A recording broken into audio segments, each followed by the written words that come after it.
교회를 다니시는 대부분의 분들의 한 해의 시작에 목표가 하나 있습니다. 성경 일독을 하는 것이죠. 다들 잘 진행되고 계신가요? 성경 일독을 시작하시다 보면은 창세기와 출애굽기까지는 굉장히 쉽게 진행됩니다. 하지만 레위기라는 엄청난 벽 앞에 우리는 멈추게 됩니다. 어떤 분들은 벌써 넘기셔서 읽지 않고 지나가시는 경우들도 있습니다. 우리가 레위기를 잘 읽지 못하고 어려워하는 이유는요, 성경에는 수많은 장르들이 있기 때문입니다. 이야기는 이야기의 방식대로 읽어야 되고, 법전은 법전대로 읽어야 되고, 시편은 시편의 운율을 살려서 읽어야 됩니다. 하지만 우리가 그 장르를 잘 이해하지 못하기 때문에 우리는 책 앞에서 무너지는 경우가 되게 많습니다. 오늘은 그 책 가운데 좀 장르가 익숙하지 않은 묵시라는 장르를 가진 요한계시록에 대해서 이야기를 해보려고 합니다. 이단들이 요한계시록을 진짜 많이 사용합니다. 근데 그 요한계시록이 교회 안에까지 왜곡되어서 들어와 있습니다. 그러다 보니 많은 사람들이 그 요한계시록에 대한 왜곡에서부터 도망가기 위해서 차단하거나 도망가는 경우가 많습니다.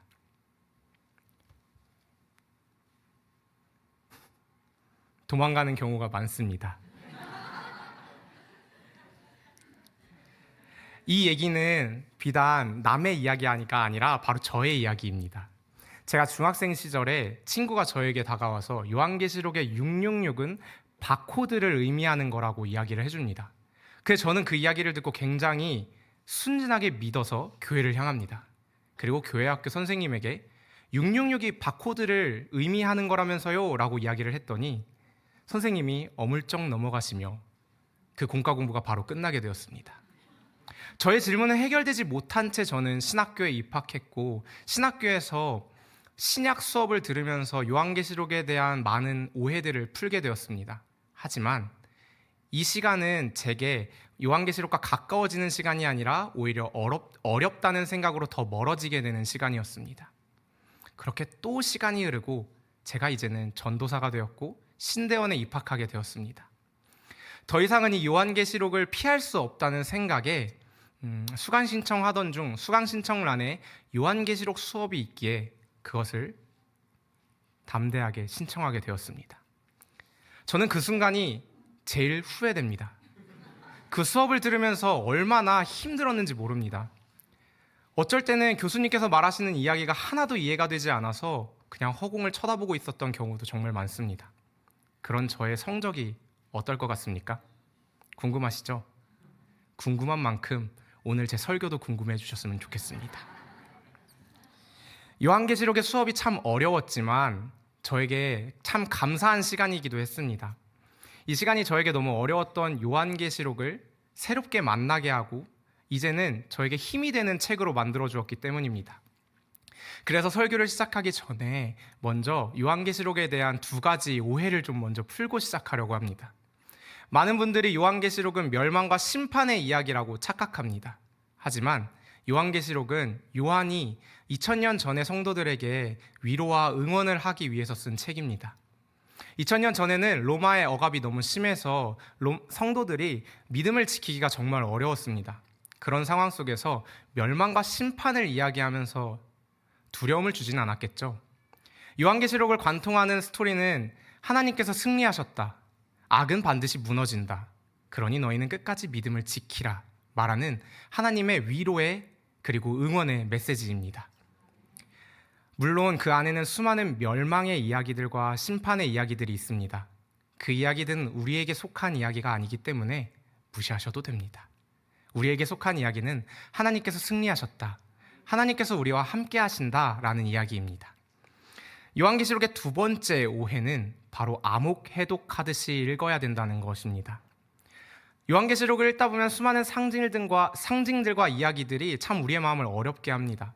마치 누군가 나를 암호 해독시켜줘야지 읽을 것만 같은데 사실은 제가 앞서 말씀드렸던 장르에 대한 오해 때문입니다. 묵시라는 장르는 보이지 않는 것을 그림으로 이야기해주는 형식입니다. 좀 더 예시를 쉽게 들어보면요, 한 아이가 엄마에게 찾아와 엄마, 나 마음이 불타는 것 같아 라고 이야기를 합니다. 그러면 우리는 그 아이의 마음이 불이 타서 물을 뿌려줘야 되는 것으로 생각하진 않죠. 이미지는 그 아이가 마음에 활활 불타오르지만 그 아이의 진짜 의미는 엄마 나 정말 너무 힘들어. 지금 문제가 생겼어. 해결되지 않아 라는 마음을 그림으로 표현한 것이죠. 이처럼 요한계시록도 마찬가지입니다. 용과 짐승, 숫자와 색깔, 다양한 상징들을 통해 우리가 그림으로 보이지 않는 영적 현실을 보이게 만들어줍니다. 그래서 앞으로 우리 남강교회 성도님들께서는 요한계시록을 읽을 때 두려움과 멸망의 책이 아니라 하나님께서 우리에게 승리를 약속하시는 위로와 응원의 책이며, 그리고 하나님께서 나에게 그림으로 영적인 세계를 보여주시는 하나님의 은혜라는 사실로 요한계시록을 읽으셨으면 좋겠습니다. 이제 우리는 요한계시록의 그림 속으로 들어가 보려고 합니다. 이 시간에 하나님께서 나의 마음 가운데 어떤 그림을 그리시는지, 그리고 그림을 통해 하나님께서 무엇을 말씀하시는지 한번 귀 기울여 보셨으면 좋겠습니다. 오늘 설교 본문은 친밀한 가해자입니다. 이 친밀한 가해자는 오늘 본문에 등장하는 바벨론을 의미합니다. 이제 설교를 들을 때 한번 상상을 해보셔야 됩니다. 여러분들은 바벨론 하면 어떤 이미지가 그려지십니까? 아마 요한이 2026년을 살고 있다면 바벨론은 지금 현재 미국의 뉴욕으로 써져 있지 않을까라는 생각이 듭니다. 조금 더 쉽게 상상을 해보면요, 어두운 밤하늘에 작은 불씨 하나가 켜집니다. 그 불씨를 향해 많은 벌레들과 나방들이 날아듭니다. 그럼 그 불씨는 그 나방들과 벌레들을 태움으로써 자신의 몸집을 조금 더 키웁니다. 바로 이런 것이 바벨론입니다. 점점 커지는 그 불씨는 또 사람들을 유혹합니다. 그리고 그 사람들은 그 바벨론이 자신을 죽이는지도 모르고 그곳으로 달려가 나를 태웁니다. 문제는 여기서 끝나지 않습니다. 점점 커지는 그 바벨론의 불길은 하나님 나라처럼 보이기도 합니다. 어둠 속에서는 바벨론이 너무 밝게 빛나기 때문에 하나님의 나라처럼 보이게 됩니다. 그러면 수많은 성도들은 또 그 불빛을 향해 달려갑니다. 그러면 또 성도들은 생명을 얻기 위해 하나님 나라로 달려가고 있다고 착각하고 자신의 몸을 태워 또 바벨론을 거대하게 만들어갑니다. 이것이 바로 바벨론입니다. 이제 성경에서 바벨론을 어떻게 표현하고 있는지 함께 살펴보려고 합니다. 요한계시록 17장 1절 말씀입니다. 함께 읽어보겠습니다. 또 7 대접을 가진 7 청사 중 하나가 와서 내게 말하여 이르되 이리로 오라. 많은 물 위에 앉은 큰 음녀가 받을 심판을 내게 보이리라. 요한계시록은 이 바벨론을 큰 음녀라는 그림으로 우리에게 보여줍니다. 17장 2절과 3절과 4절에는 이 큰 음녀가 어떤 일을 행하는지, 그리고 또 어떤 모습을 행하는지 보여줍니다. 제가 그것을 좀 정리해서 가져왔는데요. 함께 화면을 보겠습니다. 땅의 임금들과 더불어 음행을 하는 것이 바로 그 큰 음녀입니다. 그리고 그 큰 음녀는 붉은빛 짐승을 타고 있습니다. 그리고 절대 횡색이 초라하지 않습니다. 자줏빛과 붉은 옷을 입고 다양한 보석들로 자신을 꾸밉니다. 그런데 한 손에는 금잔을 들고 있는데 그 안에는 수많은 가증한 것들이 들어있습니다. 땅의 임금들과 더불어 음행을 한다는 것은요, 하나님을 배신하고 세상의 정치 세력과 결탁하여 하나님과의 관계를 붕괴시켰다는 이야기를 하는 것입니다. 그리고 붉은빛 짐승을 타고 있다라는 이야기는요, 요한계시록 12장과 13장에 붉은빛 용과 2마리의 짐승이 등장합니다. 그 짐승과 용이 의미하는 바는 세상의 정치 세력과 이데올로기, 그리고 하나님을 대적하는 것을 의미하는데요, 붉은빛 짐승을 타고 있는 이 큰 음녀는 자신의 능력이 아님에도 불구하고 그 붉은빛 짐승의 능력으로 자신이 강하다는 것을 보여주고 있습니다. 그리고 자줏빛 옷과 붉은빛 옷을 입고 화려하게 사람들을 유혹합니다. 그렇지만 그 화려함 속에 감추어져 있는 것은 바로 가증한 것들과 음행의 더러운 것들입니다. 바로 우상숭배와 탐욕, 하나님을 배반하는 것들로 가득하다는 것입니다. 그 이름이 바로 바벨론입니다. 우리 함께 17장 5절의 말씀을 읽겠습니다. 시작. 그의 이마에 이름이 기록되었을 때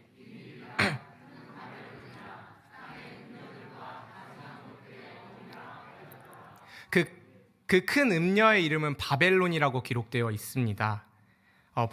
바벨론은 겉으로는 화려하지만 매우 매혹적이고 그 안에는 하나님을 배신하는 마음, 탐욕, 우상숭배로 가득 차 있다는 사실을 보여주는 본문입니다.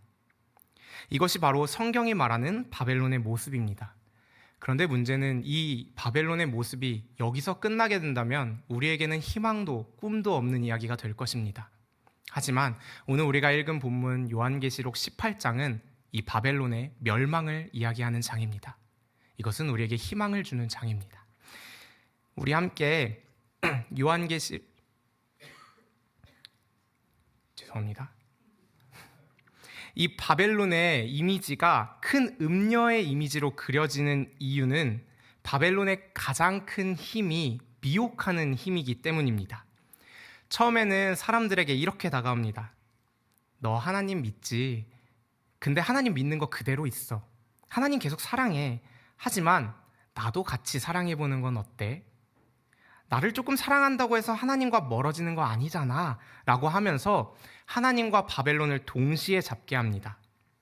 그렇게 우리는 조금씩 하나님이 아닌 바벨론의 손을 잡게 됩니다. 하나님 없이 살아가는 삶도 경험하게 되고 그리고 내가 내 삶을 보여주는 삶을 살아가기 시작합니다. 그렇게 우리는 교만에 빠지게 됩니다. 내 삶을 내가 책임질 수 있다는 생각, 내 삶을 내가 이끌어 나갈 수 있다는 생각 가운데 교만의 씨앗이 우리 마음에 심깁니다. 그렇게 되면 내가 내 삶을 증명하려고 애쓰고 또 사람들에게 나 좀 봐달라고 애쓰게 됩니다. 그러면 주변을 둘러보면 나보다 더 반짝이는 사람들, 나보다 더 잘 사는 사람들, 나보다 더 아름다운 사람들이 눈에 들어오기 시작합니다. 우리의 마음은 점점 영적으로는 메말라가는데 나를 들키기 싫어서 나의 모습을 점점 더 화려하게 꾸미고 나 자신을 증명하기 바쁩니다. 그렇게 우리의 삶이 점점 바빠지는 것입니다. 우리의 삶이 바빠지는 이유는 바로 하나님 없이 살기 때문입니다. 바쁘기 때문에 말씀이 멀어지고 바쁘기 때문에 기도할 시간이 사라지고 바쁘기 때문에 하나님과 함께할 시간이 없어지는 것입니다. 이것이 바로 우리의 삶 속에서 작동하는 바벨론의 방식입니다. 만약에 이렇게 산다면 우리는 꿈도 희망도 없겠죠. 하지만 18장은 하나님께서 승리하는 장면을 보여줍니다. 우리 함께 18장 1절 말씀을 읽겠습니다. 18장 1절 말씀을 제가 읽어드리겠습니다. 함께 읽겠습니다. 시작.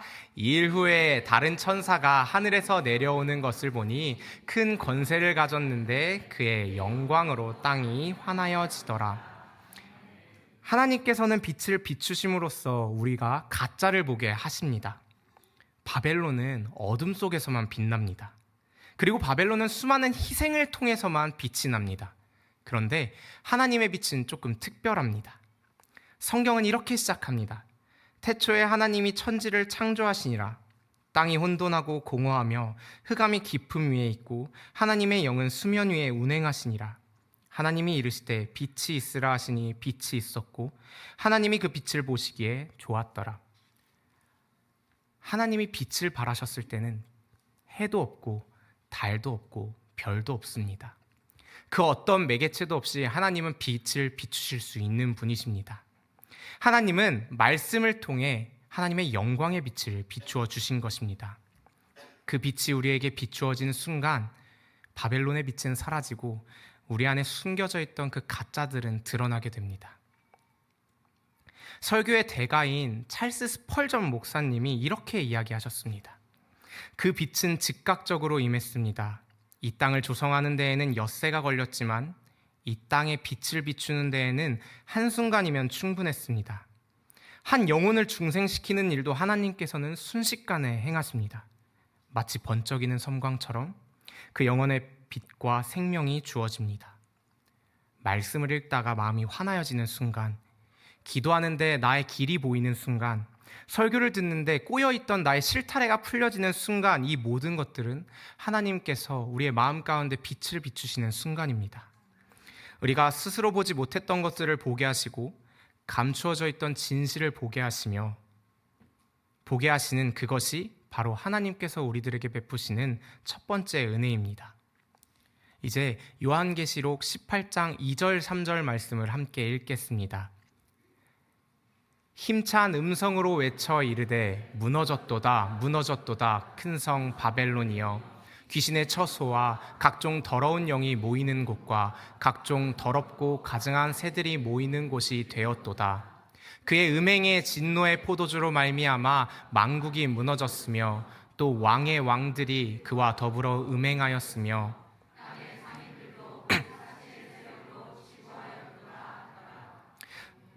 두 번째는 하나님께서는 폭로하셔서 우리가 듣게 하시고 알게 하시는 분이라는 것입니다. 천사가 내려와서 외칩니다. 망했다, 망했다. 그 큰 성 바벨론이 망했다. 이것은 하나님께서 그냥 멸망을 우리에게 알려주시는 것뿐만 아니라 우리의 눈에 화려하고 강하고 절대 무너질 일 없어 보이는 그 바벨론이 너희 눈앞에서 지금 무너졌으니 너희는 포기하지 말라고 하시는 하나님의 선언입니다. 그리고 그 선언에 이어 바벨론의 진짜 모습을 보여주십니다. 그 안에는 가증한 것들이 가득하며 바벨론은 더럽고 가증한 새들이 모이는 곳이라고 말씀하고 계신 겁니다. 제가 프랑스 파리 여행을 갔을 때 한 오후 6시쯤 도착했습니다. 비행기에서 내려서 급하게 숙소에 들어갔다가 나오니 세상은 어두워져 있고 밖에 보이는 야경이 정말 아름다웠습니다. 그리고 주변에는 제가 모르는 수많은 건축 양식들, 그리고 제가 익숙하지 않은 서양 사람들, 저의 눈을 홀리는 것들이 너무 많았습니다. 그래서 어디를 가든 계속해서 사진을 찍었습니다. 그런데 다음날 아침에 그 숙소에서 나왔을 때 조금 전날과는 사뭇 달랐습니다. 바닥에 보이는 쓰레기들이 보이기 시작한 겁니다. 저녁에는 그 불빛들과 익숙하지 않은 건축 양식들이 저를 찾아왔지만 아침에 보니 그 바닥에 보이는 모든 쓰레기들이 제 눈을 사로잡는 것입니다. 이처럼 하나님께서는 바벨론의 가증한 것들과 우상들을 폭로하고 계신 것입니다. 바벨론도 마찬가지입니다. 하나님께서는 빛을 비추심으로써 바벨론 안에 더럽고 쓰레기 같은 것들이 가득하다는 사실을 우리에게 폭로하고 계신 것입니다. 이제 마지막으로 요한계시록 18장 4절 말씀을 읽겠습니다. 또 내가 들으니 하늘로부터 다른 음성이 나서 이르되 내 백성아 거기서 나와 그의 죄에 참여하지 말고 그가 받을 재앙들을 받지 말라. 하나님께서는 우리를 하나님의 나라로 초대하시는 분입니다. 하나님은 우리가 바벨론에 그대로 머물도록 내버려 두지 않으십니다. 하나님은 분명히 우리에게 말씀하셨습니다. 거기서 나오라. 내 백성아, 너는 거기서 무엇을 하고 있느냐? 너는 바벨론의 백성이 아니라 하나님의 백성이다. 거기서 왜 죽어가고 있느냐? 거기서 나와라. 이 말씀은 단순한 명령이 아닙니다. 이것은 하나님의 부르심이며 하나님의 사랑의 초대입니다. 하나님께서 우리를 초대하시는 그 나라는 바벨론과는 전혀 다른 나라입니다. 그곳은 슬픔도 없고 애통도 없고 비통도 없고 괴로움도 없고 사망도 없는 하나님의 나라입니다. 그 나라가 기대되지 않으십니까? 만약 그 나라가 기대되신다면 지금 이 순간 바벨론에서 나오십시오. 여러분들이 아주 잘 알고 있는 책 한 권을 소개하려고 합니다. 책 제목은 철로 역정입니다. 주인공의 이름은 크리스천입니다.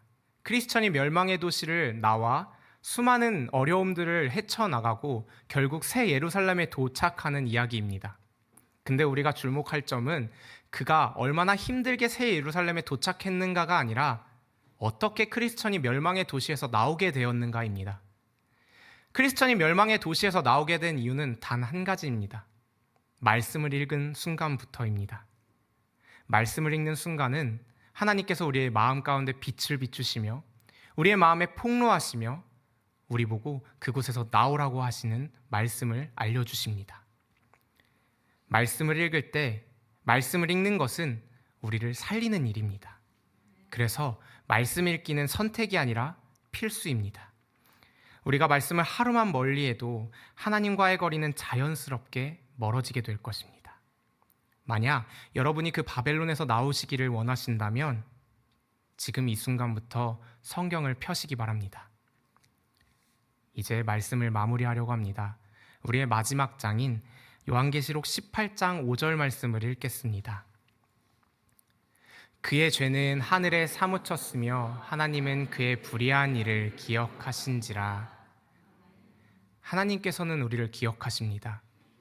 우리가 계속 바벨론에 계신다면 하나님께서는 바벨론에 있는 우리를 기억하실 것입니다. 우리가 그 바벨론에서 나온다면 하나님께서는 바벨론에서 나온 우리를 기억하실 것입니다. 하나님은 분명 사랑의 하나님이시지만 동시에 정의와 공의의 하나님이시기도 합니다. 그리고 심판과 멸망은 분명히 존재합니다. 그러므로 바벨론에서 나오십시오. 오늘 이 시간에 하나님께서 분명하게 우리에게 말씀하고 계십니다. 내 백성아, 거기서 나오라. 우리 함께 기도하겠습니다. 세상의 모든 것을 이기시며 만물의 창조주 되시는 하나님, 오늘 이 예배 자리에서 하나님의 말씀을 듣게 하시고 그 말씀의 빛이 우리의 마음 가운데 들어와 세상의 수많은 가짜를 보게 하시니 감사합니다. 말씀을 통해 바벨론의 우상 숭배와 가증한 것들을 드러내보게 하시고 우리를 그 자리를 그대로 두지 않으시며 하나님의 나라로 초대해 주심에 감사합니다. 오늘 듣고 이 마음에 새겨진 이 말씀이 우리의 마음에서 쉽게 지워지지 않게 하여 주시고 바벨론의 미혹 속에서 생겨난 수없이 많은 상처들을 주님께서 친히 회복시켜 주셔서 우리가 바벨론의 백성이 아니라 하나님의 백성으로 살아가게 하여 주옵소서. 우리가 바벨론의 백성이 아니라 이제 우리는 다시 바벨론의 미혹이 몰아치는 세상 속으로 나아갑니다. 그곳에서 말씀을 붙들고 우리가 보아야 할 것을 보게 하시고 들어야 할 것을 듣게 하시며 주님의 부르심과 초대에 응답하는 사람이 되게 하여 주옵소서. 주님께서 우리의 삶을 그렇게 인도하실 줄 믿으며 예수 그리스도의 이름으로 기도드립니다.